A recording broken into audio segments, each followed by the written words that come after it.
ভাতিজির প্রথম TV show. কোথায় হয়েছে, কোথায় গিয়েছিলাম সারাদিন, এত ব্যস্ততার সময় পার করেছি সব কিছুই শেয়ার করব এই ব্লগে। কেমন আছেন সবাই? আশা করছি সবাই অনেক ভালো আছেন।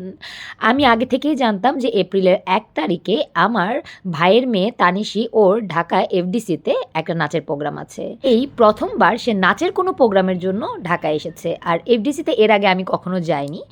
কারণ আমার আসলে এফডিসিতে কোনো কাজই হয়নি, আমি কেন যাব? এইখানে গিয়ে আমি আসলে এবার অনেক নতুন, নতুন অভিজ্ঞতা হয়েছে, সেইটাই শেয়ার করব আজকে। প্রথমত ওইখানে আমি গিয়েছিলাম, এর কারণ হচ্ছে আমার বৌদি একটু অসুস্থ। আপনারা প্রায় অনেকেই জানেন, এইজন্য বৌদি আসতে পারেনি।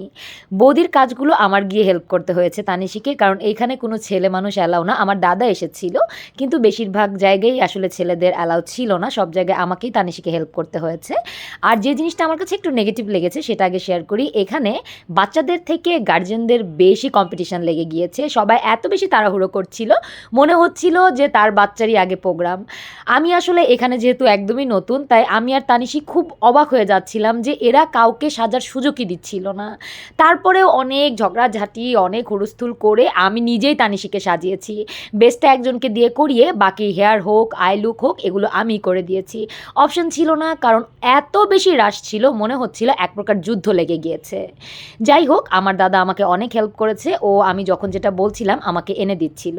এইটুকুই আসলে অনেক, কারণ এখানে কেউ কারো কথা শোনার মতো নেই, যে যার মতো করছে।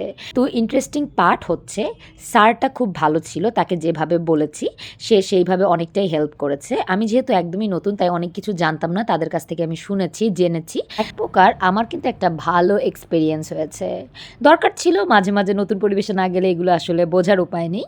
তো এইখানে পারফরমেন্স শুরু হয়ে গিয়েছিল। আমার কাছে ওদের পারফরমেন্স অনেক ভালো লেগেছে, আর ওদের ড্রেসটাও ভীষণ সুন্দর ছিল।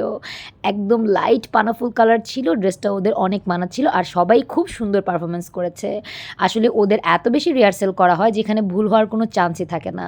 বড়দের নাচ তো বরাবরই সুন্দর হয়েছে। আর এই ছোট মেয়েটা দারুণ নেচেছে, ভুমরো ভুমরো গানে নেচেছে।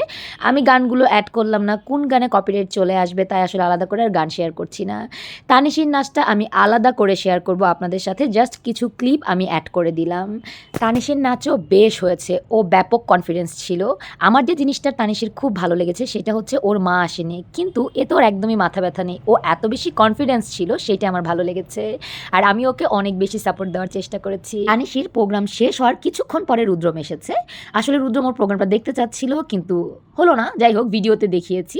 এরপর আমি যখন 7:30 পৌনে 8টায় বের হই, আমার প্রচণ্ড ক্ষুধা লেগে গিয়েছিল। আমি রুদ্রমকে নিয়ে চলে গিয়েছিলাম স্টারে কিছু খেতে, কারণ আমি দুপুরে গিয়েছি, সন্ধ্যা হয়ে গিয়েছিল, আমার জাস্ট প্রচণ্ড ক্ষুধা লেগে গিয়েছিল। ওইখানে গিয়ে প্রচণ্ড বৃষ্টি, অনেকক্ষণ অপেক্ষা করে এরপর কোল্ড কফি খেতে চলে গিয়েছিলাম বসুন্ধরায়। বৃষ্টির মধ্যে কোল্ড কফি এনজয় করে এবার বাসায় ফেরার পালা। কেমন লাগলো ভিডিওটা জানাবেন।